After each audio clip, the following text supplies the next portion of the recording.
Hello, welcome to the Facts of Light. Let's begin with a mantra. Please say this with me. Light is electromagnetic radiation. Let's say it together. Light is electromagnetic radiation. We sometimes use the abbreviation EM to refer to electromagnetic radiation. Interestingly, light has both wave-like and particle-like properties, and in this video we're going to discuss each of those. We'll begin by discussing the wave-like properties, and we'll first understand that there are actually different kinds of waves. To appreciate this point, often in class I say to my students, let's do the wave. They know what that means because they've seen people, if you will, do the wave at athletic stadiums. In fact, we can talk about the stadium-style wave, which is technically a transverse wave. So we can define a transverse wave as a wave in which oscillations are perpendicular to the direction the wave travels. Let's see if we can understand that. The stadium-style wave consists of this. There will be a group of people in the stadium who will stand up and then sit down. Notice that they moved vertically. They went up and down. And then in the neighboring section, say a section off to the right, that group will stand up and sit down. Then the next section in turn off to the right will stand up and sit down. What happens then is collectively they're creating a traveling disturbance, and that's what a wave is. It's a traveling disturbance, but they are locally moving up and down, but collectively the propagation is from left to right. So we have a perpendicular relationship between what the individual components are doing, they're moving up and down or vertically, and what the overall wave is doing. It's moving from the left side to the right side.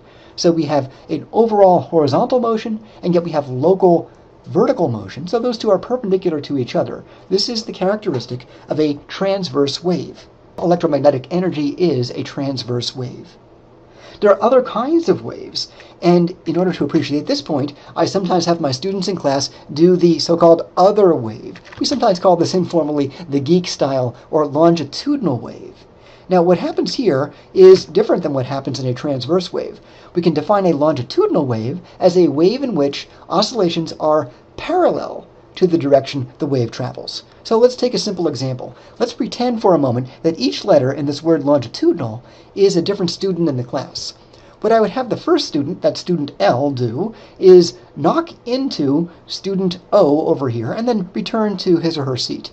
And then this student, student O, moves into student N and then back, and then student N into student G and back, and so forth. So we have local perturbations that are moving horizontally, and also the overall wave is moving horizontally. So in this case, the local oscillations and the overall direction of the wave are parallel to each other, as opposed to being perpendicular to each other, as they had been in the transverse wave.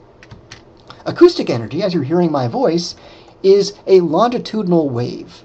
As you're looking at the screen, you're taking in light, and that is a transverse wave. So we have two very different kinds of waves coming at you in this video. My voice is coming to you longitudinally by way of a longitudinal wave, and the light coming from the screen to your retina is coming to you by way of a transverse wave, electromagnetic energy. Let's now turn away from the wave-like properties of light and talk about the particle-like properties of light. The smallest particle is said to be the photon. That's the smallest unit of light. Not all photons are equal, though. We'll see that there are different kinds of photons. Some photons oscillate at relatively high rates. These are said to be high-energy photons. Let's take an example. So a photon that's oscillating at a high rate might be doing something like this. It's moving up and down on the screen here, as one example.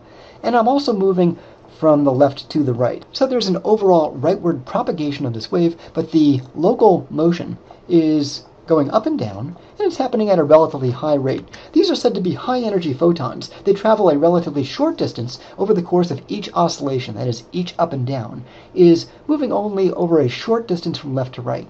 So they have short wavelengths. Short wave, also known as high-energy light, typically appears bluish to most humans, and this is where the psychology comes in. So you and I are sensitive to light, and we're specifically sensitive to a particular portion of light, including the portion that looks blue to you and me.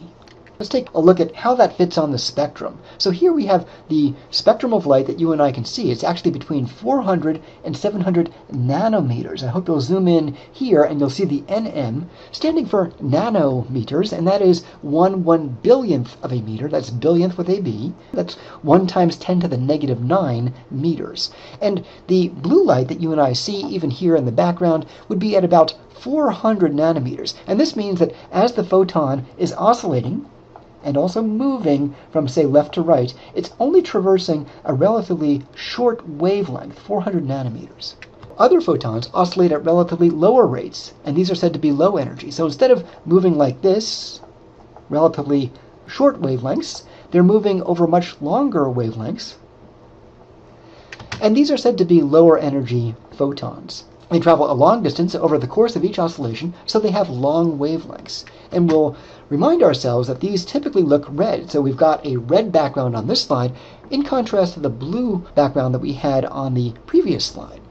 And we'll remind ourselves where we are now on the spectrum. So now we still have photons that are moving in their transverse waves, so they're still oscillating up and down, but they're doing so over a longer spatial interval. How much longer? Well, it's about 300 nanometers longer than this extreme. We have about a 300 nanometer range that we can see from 400 to 700, and this end of the spectrum looks red to you and me. Importantly, the rays themselves are not colored. That is, the rays of light, the photons also, those are not colored. And this was a major insight by Sir Isaac Newton. And what I find so interesting about this as a psychologist is when I'm looking at the screen that you see right in front of you, I see a relatively spectacular rainbow of colors that move just from one end of the spectrum to the next, and it looks psychologically very, very interesting. It also looks like a qualitative change psychologically from one color to the next. What's underlying that qualitative change is very simply a quantitative change in the wavelength of light.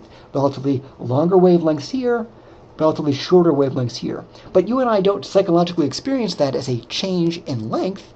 Instead, we experience that as a change in color.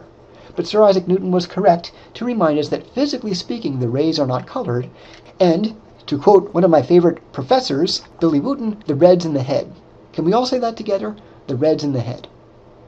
Okay, let's move on and try to understand some of the evolutionary advantages of being sensitive to electromagnetic energy versus, say, some other kind of energy, including acoustic energy. Of course, humans are sensitive to both. You're hearing my voice, that's acoustic energy, and you're seeing the screen, that's electromagnetic energy. But some animals might not have sensitivity to, say, acoustic energy. What would be an advantage in being sensitive to electromagnetic energy? There's some really interesting points here.